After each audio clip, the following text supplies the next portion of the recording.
네, 관련 이야기 신범철 한국국가전략연구원 외교안보센터장과 나눠보겠습니다. 어서 오세요. 네, 안녕하세요.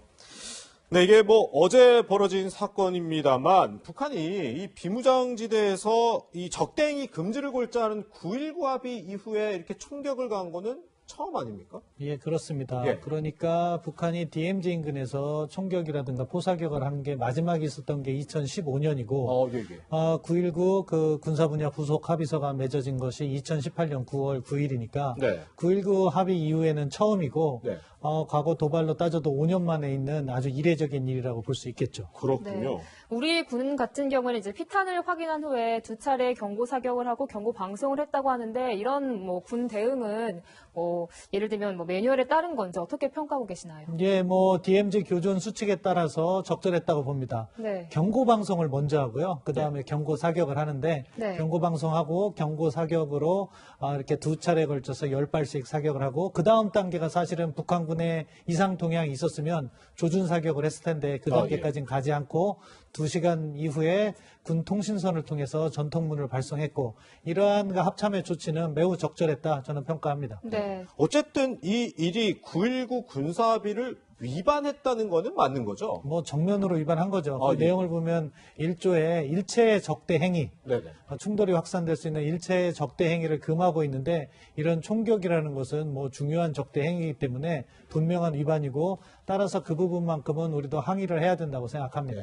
그 2018년 9월에 이 합의를 체결한 뒤로 이런 도발 처음은 아니었죠? 처음은 아니죠. 가장 뭐 대표적인 사례가 작년 11월 23일 날 네네. 있었던 해안포 사격이에요. 예. 서해에서는 우리 덕적도와 북측 초도 사이에서 해안포 포사격이라든가 해상기동 행위를 금하고 있는데 예. 11월 23일에 북한이 의도적으로 해안포 사격을 했죠. 예. 그렇기 때문에 그때도 우리 군이 강력한 항의, 그때는 지금 군 통신선을 통한 연락 외에도 별도의 팩스를 통해서 항의문을 전달했는데 네. 그런 것까지 따지면 이번이 두 번째라고 볼 수 있겠습니다. 그렇군요. 네, 뭐 지금 우리 군은 이걸 뭐 우발적인 총격으로 보고 있고 보면 폼페이오 미 국무부 장관 같은 경우에도 이게 의도적으로 보이진 않는다 이렇게 얘기를 했는데 여기에 대해서는 어떻게 보시나요? 사안이 일회성이라는 거에서 우발적 충돌이라는 그런 평가를 내린 것 같아요. 한미 네. 양국이. 뭐 저도 그런 부분은 동의하지만 의도 분석은 조금 더 해봐야 된다고 생각합니다. 예, 예. 왜냐하면은 앞서 보도에도 제기됐지만 몇 가지 군의 설명이 그와 반대되는 설명도 가능하거든요. 예. 왜냐하면 GP 내에서 안개가 있었다고 하지만 우리 GP와 북측 GP는 서로 상호 관찰이 다 가능합니다. 그래서 안개가 껴도 정확한 위치는 식별할 수 있었기 때문에 의도를 가지고 공격을 할 수가 있고 네. 네. 북한도 어차피 한국군의 반응을 갖다가 자제시키기 위해서 일회성 도발을 한다면 확전되지 않을 거로 알고 있기 때문에 네. 일반적인 영농 활동을 할 수가 있었다고 봅니다. 네. 그런 차원을 고려할 때 북한이 왜 현 시점에서 의도든 의도가 없든 이러한 행위를 했을지는 군이 보다 면밀한 조사를 해야 된다. 아마 합참에서 발표는 그렇게 했어도 내부적으로는 다양한 가능성 그리고 북한군의 움직임 이런 것을 분석하고 있을 거라고 봅니다. 네. 네. 근데 앞서 저희 최선 기자의 리포트 봤을 때 우리 군이 북측에 상황 성명을 요구했다는데 북한이 아직 뭐 어떠한 답변도 하지 않고 있다고 하는데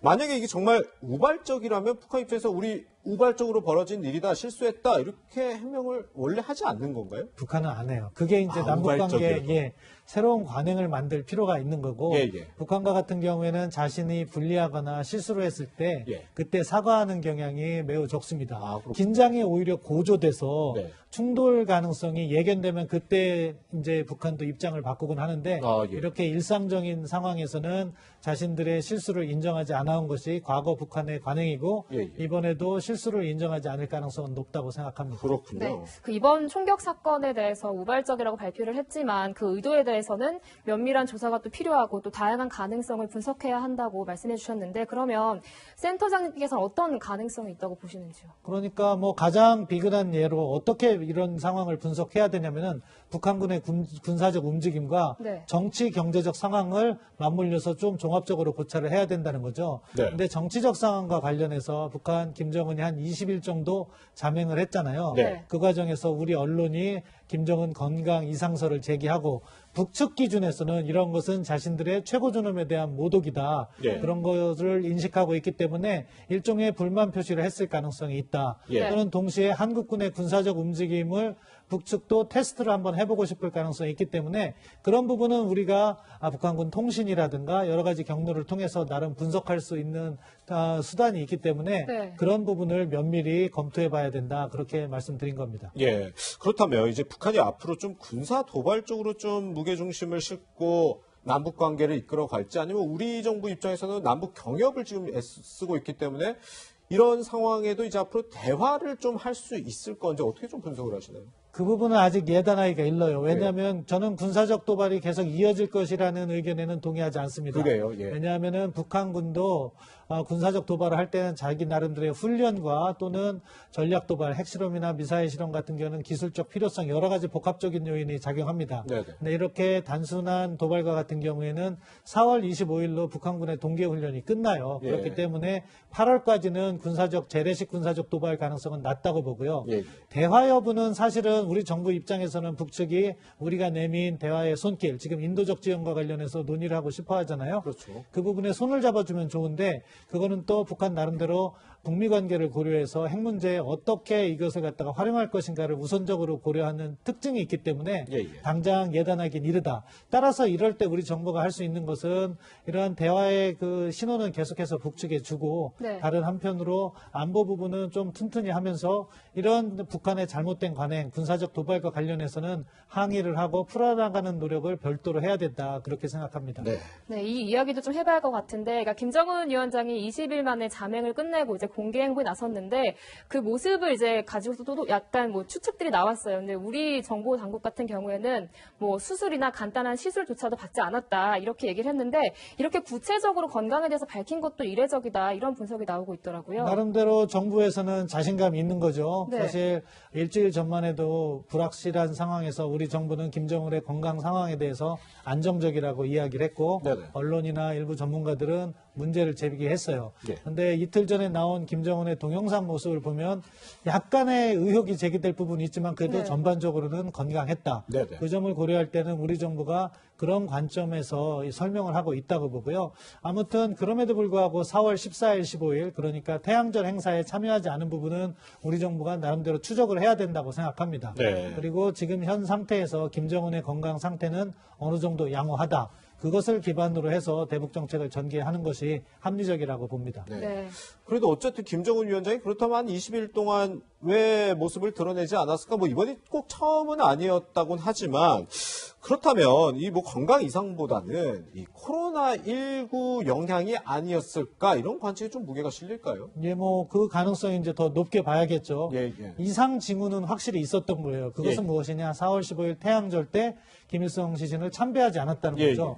이것은 북한의 정치 일정을 고려할 때 정말 이상한 거예요. 네. 그럼 그것을 설명하기 위해서 두 가지 가설이 제기됐던 거죠. 한쪽은 건강 이상, 네. 다른 한쪽은 코로나19로 인해서 평양을 떠나 있었다. 그렇죠. 두 가설 중에 어느 것이 옳다고 정확하게 입증되진 않았습니다. 하지만 지금 나타난 행보로 봐서는 건강 이상설의 가능성이 낮기 때문에 코로나19로 인해서 평양을 떠나 있었다는 가능성이 조금 더 높게 평가받는데 이 부분은 이제 앞으로 우리가 가진 모든 정보 자산을 통해서 계속해서 반복적으로 고찰을 해봐야 되고 그런 것을 반영해서 나중에 대북 정책이라든가 위기관리 정책에 반영을 다시 해야 된다고 봅니다. 네. 네. 그리고 조금 전에 좀 공개된 영상 화면에 나왔었는데 보면 부축 없이 혼자 걷고 뭐 이렇게 손에 담배를 쥐고 있는 모습 이런 모습은 조금 건강 문제 없다는 점을 좀 더 강조하기 위한 모습이었다고 볼 수 있을까요? 그렇죠. 뭐 북한 기준으로 그 최고 지도자의 행보는 하나하나가 모두 메시지가 담겨 예, 있다. 의도적으로 담배를 들고 있음으로 해서 심혈관 질환이 없다 하는 것을 보여줄 수도 있고요. 예. 걷는 모습도 뭐 당연히 혼자 걸을 수 있었기 때문에 저렇게 걷는 그렇죠. 거라고 예, 생각하는데 저 정도 걸음걸이에서 뭐 건강 이상설을 제기하기에는 무리가 있기 때문에 예, 예. 의도적으로 보여주었다. 따라서 북측이 내고 싶은 메시지는 우리 최고 지도자인 김정은이 지금 건강 상태에 전혀 문제가 없다는 것을 잘 보여줬다고 생각합니다. 그렇군요. 네, 사실 뭐 이 김정은 위원장 관련해서 뭐 사망설, 건강 이상설 여러 의혹이 나왔는데도 불구하고 북한 매체가 여기에 대해서 일절 함구하면서 여러 가지 의혹이 더 집중된 그런 것도 있었는데 북한이 이렇게 침묵을 지킨 건 어떤 의도에서였다고 보십니까? 사실은 북한은 최고 지도자의 결정에 따라서 등장하기 전까지는 일관적인 관행을 유지하는 거죠. 따라서 사실 뭐 김정은 사진 없이 계속해서 동정만 보도하는 것은 네. 이례적인 상황이긴 했지만 그것조차도 김정은이 건강하게 나타났기 때문에 지금 복귀해 보면 결국 김정은의 재등장을 보다 극적으로 만들기 위해서 했던 것이고 예, 예. 김정은 위원장이 재등장한 모습에서 5월 1일 노동절을 계기로 해서 비료공장, 예. 민생과 직결된 그런 장소를 방문함으로 해서 경제행보, 자력갱생 이 점을 강조하기 위해서 그랬다. 그렇게 평가할 수밖에 없는 상황인 것 같습니다. 네. 어쨌든 지금 모습을 드러낸 첫 번째 장소 비료공장 준공식이었죠. 그 다음에 이제 우리 DMZ에서 뭐 도발이 좀 있었고요. 그 다음에 오늘 아침에 노동신문이 전한 게 김정은 위원장이 학습 강사의 감사를 전달했다. 이건 좀 어떤 의미가 있는 거죠? 그 부분은 사실 김정은 위원장이 직접 나타난 건 아니에요. 예, 그리고서 메시지만 내보냈기 때문에 거기에다가 큰 의미를 두기는 어렵지만 네네. 아무튼 김정은 위원장이 계속해서 정상적인 활동을 하고 있다. 예. 그것을 갖다가 북한 측에서 의도적으로 내보내고 있다. 그렇게 평가합니다. 그렇군요. 네. 김정은 위원장의 공개 행보 이틀 만에 총격 도발에 나선 북한 소식으로 시작해봤습니다.